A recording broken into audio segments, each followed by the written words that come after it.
Hello and welcome back to another one of Paul's beer reviews. I hope you're doing well today. I have got a beer from Greene King, brewed by Greene King anyway. Brewed and bottled by Greene King, and it is it's a regular on cask in my local Wetherspoons. Anytime I ever go in there, you can always guarantee that this is going to be on. The beer I'm talking about is Ruddles Best. It's coming in at 3.7% ABV. Described as a country ale. A classic English ale with hoppy citrus undertones, bitterness and light sweetness. It says Ruddles Best is an English ale with hoppy citrus undertones balanced with bitterness and light sweetness. It has an aroma that is packed with soft fruit notes and a clean Moorish finish. I've never tried this one. Never tried it. There is the Ruddles bottle cap with a large tree on it. I've never tried this stuff, never really been tempted. That any time I've been into Wetherspoons, it's been on cask in there, and I've never bothered trying it, never had it. To be honest, most things from Greene King I tend to avoid. I have had them in the past, obviously, and never thought much of them. But I'm always looking to be surprised. Always looking to be surprised, and this is what Paul's Beer Reviews is all about. I will try it, and then I'll make my mind up. So yeah, 3.7% ABV. I'm looking for ingredients. Contains malted barley, and that's about all it says. So yeah, beer brewed by Greene King in Bury St Edmunds in Suffolk. Let's get this Ruddles Best out of the bottle into a glass and see if it's any good. I got this one as part of a Greene King multi-pack. One of my customers gave me a Greene King box for Christmas, and I've probably still got most of them, to be fair. What are we in June now? First week of June, and I've still got a few of them left. It's poured quite nicely, to be fair to it. I'll leave that there so we can see it. Ruddles Best. I'm sure a lot of you at home will have had this one. Yeah, it's copper in colour. I'd say a reddy glow to it. Amber, dark amber, copper in colour. At the moment it is holding on to a solid one finger, slightly foamy white head.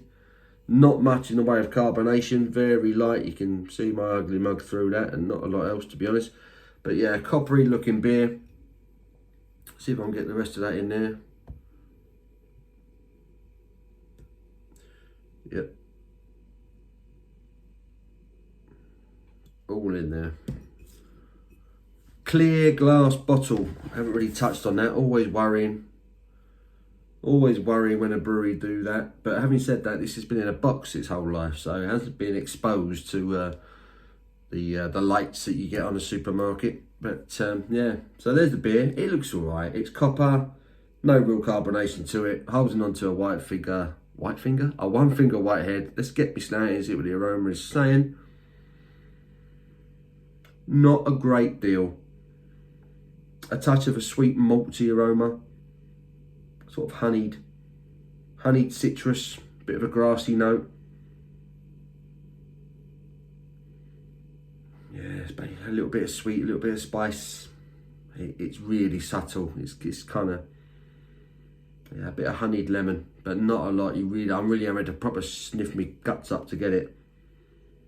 Yeah, not a lot going on there. Let's get stuck in. Cheers.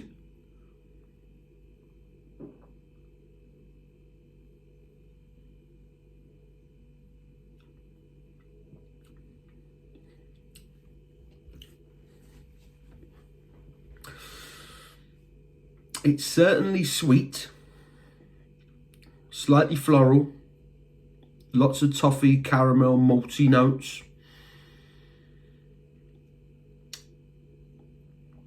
A slight touch of roasted malt character coming through at the back end.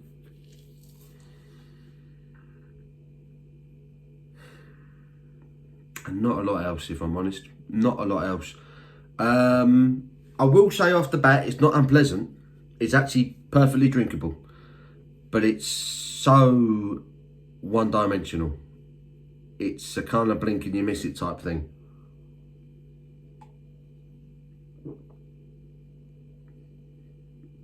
Light in body. say, a touch of lemon, touch of citrus sweetness, touch of honey, toffee, caramel. And then as you get towards the back of the palate, that malty character takes on more of a slightly roasted, it's almost like a burnt toffee.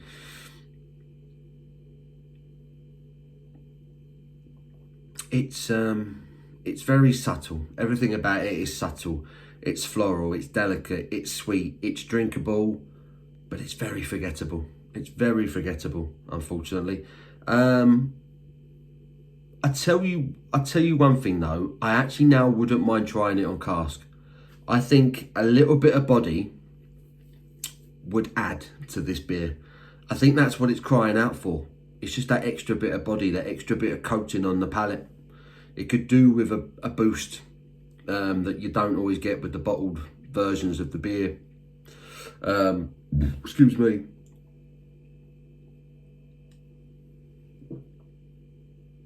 But otherwise it's very light, quite thin, very little in the way of carbonation,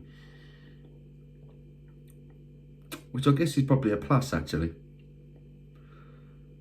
I think the fact that that sort of soft, sweet, floral, citrus, toffee, caramel flavour does come out at you without the help of much carbonation should probably be seen as a plus.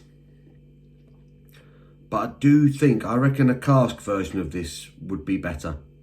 I think it will be better. I think that extra body that you get from the cask kegged beer would lend itself to the beer. But otherwise, yeah, it is largely forgettable. It's drinkable, but forgettable. It's not unpleasant, but you're not going to be in a rush to go out and buy another bottle of this. At least I wouldn't be anyway.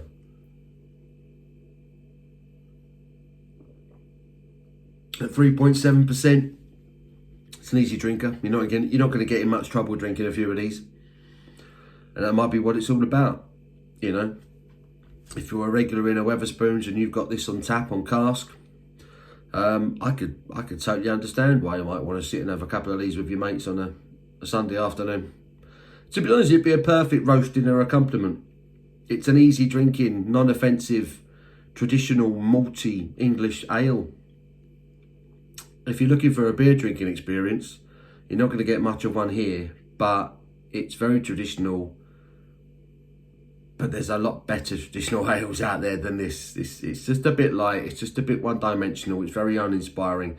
And yeah, I'd have a go on it on cask. I think next time I go into my local Wetherspoons, I might have a go on this on cask, just to kind of do a mental comparison. But this particular version, the bottled version, is a bit meh. That is all I would say. It's not unpleasant, it's just very uninspiring, very one-dimensional. But that might be exactly what you're looking for in an ale. So yeah, who am I to judge? But I will score it because that's what I do, and I'm going to give it a 4 out of 10. It's not unpleasant, it's just really forgettable. Ruddles Best from Greene King. Yeah, I mean, I got that in a box from a supermarket, I would imagine. It was gifted to me, but I'm pretty sure I've seen it on supermarket shelves before. And if you're a local in a Wetherspoons, you're probably going to get it on casks, so maybe try that. Leave your comments below, let me know what you thought of this beer. Give the video a thumbs up if you've enjoyed it, I do appreciate it. Until my next one, you guys take care.